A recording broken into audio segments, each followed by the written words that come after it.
Bihar board class 10th के हिंदी विषय का एक महत्वपूर्ण अध्याय जिसका नाम है श्रम विभाजन और जाति प्रथा।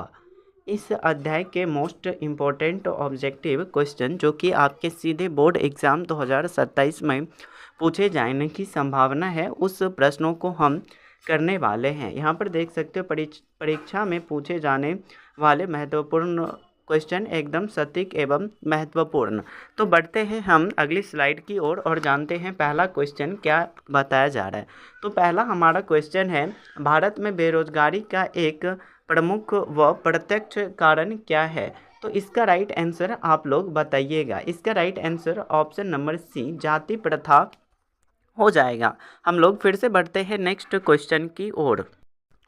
अब हमारा दूसरा प्रश्न बताया जा रहा है कि आधुनिक सभ्य समाज श्रम विभाजन को आवश्यक क्यों मानती है?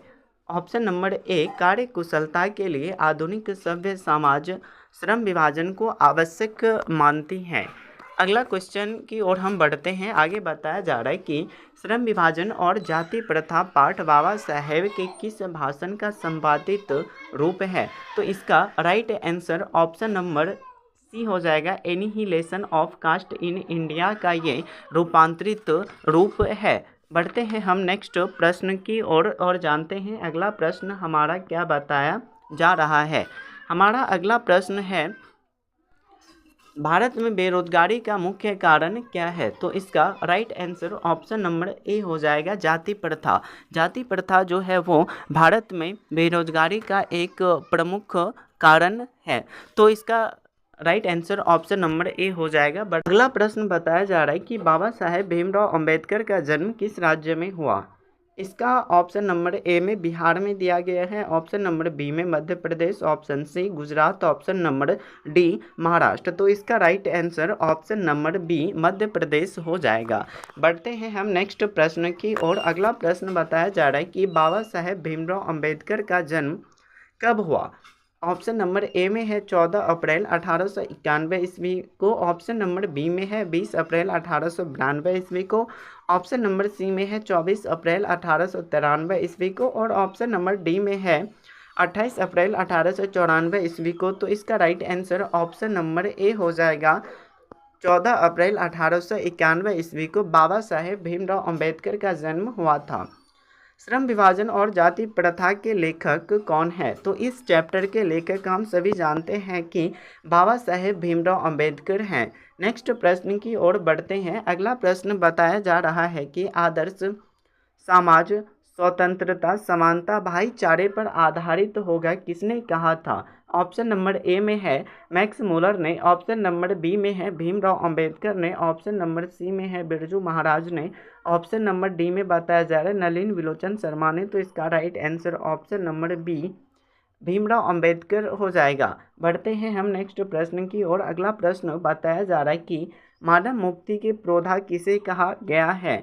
इसमें ऑप्शन नंबर में ए में है नलिन विलोचन शर्मा में, ऑप्शन नंबर बी में है यतीन्द्र मिश्र, ऑप्शन नंबर सी में है भीमराव अंबेडकर और ऑप्शन नंबर डी में है अमरकांत।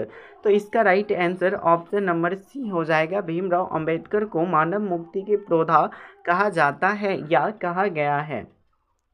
अगला प्रश्न है, भारत में जाति प्रथा का मुख्य कारण क्या है? ऑप्शन नंबर ए में है बेरोजगारी, ऑप्शन नंबर बी में है गरीबी, ऑप्शन नंबर सी में है उद्योग धंधे की कमी और ऑप्शन नंबर डी में है अमीरी। तो भारत में जाति प्रथा का मुख्य कारण बेरोजगारी है। बेरोजगारी के कारण मतलब जाति प्रथा के कारण बेरोजगारी उत्पन्न होती है। बढ़ते हैं हम नेक्स्ट प्रश्न की और अगला प्रश्न बताया जा रहा है, जाति प्रथा स्वाभाविक विभाजन नहीं है क्यों? अब स्वाभाविक विभाजन क्यों नहीं है मतलब ये किसी के स्वभाव के आधार पर विभाजित क्यों नहीं है? तो इसका right answer option number D हो जाएगा, रुचि पर आधारित काम नहीं मिलने के कारण जाति प्रथा स्वाभाविक विभाजन नहीं है। बढ़ते हैं हम नेक्स्ट प्रश्न की और अगला प्रश्न बताया जा रहा है कि भारतीय संविधान का निर्माता किसे बताया गया है या भारतीय संविधान का निर्माता किसे कहा गया है? तो इसका right answer option number C Bhimrao Ambedkar हो जाएगा। बढ़ते हैं हम पुनः नेक्स्ट प्रश्न की और अगला प्रश्न बताया जा रहा है कि बाबा साहेब भीमराव अंबेडकर का जन्म किस परिवार में हुआ था?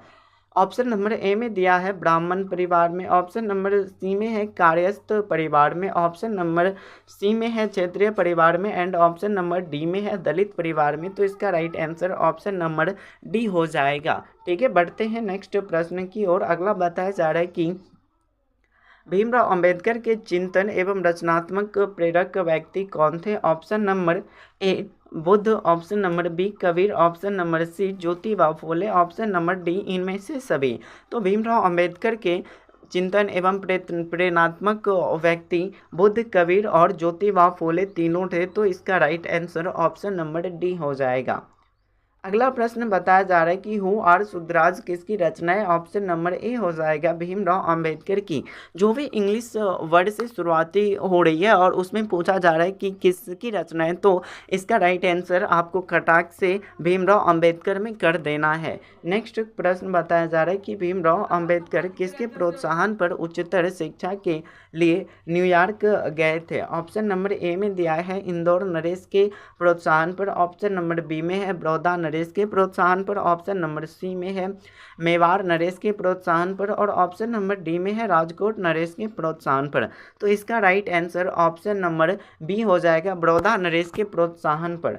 ऑप्शन नंबर अगला प्रश्न की ओर हम बढ़ते हैं। अगला प्रश्न बताया जा रहा है कि किसे बाबा साहेब के नाम से पुकारा जाता है, किसे बाबा साहेब के नाम से पुकारा जाता है। तो option number B Bhimrao Ambedkar को बाबा साहेब के नाम से पुकारा जाता है।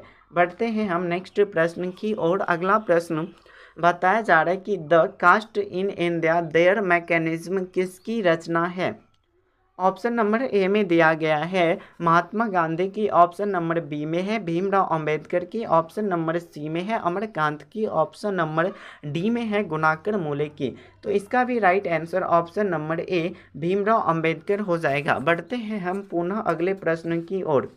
अगला प्रश्न में बताया जा रहा है कि बाबा साहेब भीमराव अंबेडकर की मृत्यु किस वर्ष हुई। ऑप्शन नंबर ए में है 6 दिसंबर 1956 को, 6 सितंबर 1956 को, 6 अगस्त 1956 को, 6 जनवरी 1956 को। तो इसका राइट आंसर 6 दिसंबर 1956 को हो जाएगा, जो कि ऑप्शन नंबर ए में है। अतः इसका राइट आंसर ऑप्शन नंबर ए हो जाएगा। बढ़ते हैं हम नेक्स्ट प्रश्न की ओर। तो आपका प्रश्न टोटल यहाँ पर इंड होता है।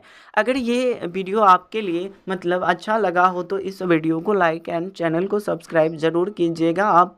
मैं गारंटी देता हूँ कि इससे बाहर आपके बोर्ड एग्ज़ाम में कोई भी प्रश्न नहीं पूछे जाएंगे। बस ऑब्जेक्टिव प्रश्न की तैयारी ठोस कर लो, उसके बाद सब्जेक्टिव धीरे धीरे खुद ब खुद आने लगेगा। ठीक है, हम मिलेंगे नेक्स्ट वीडियो के साथ, तब तक के लिए गुड बाय।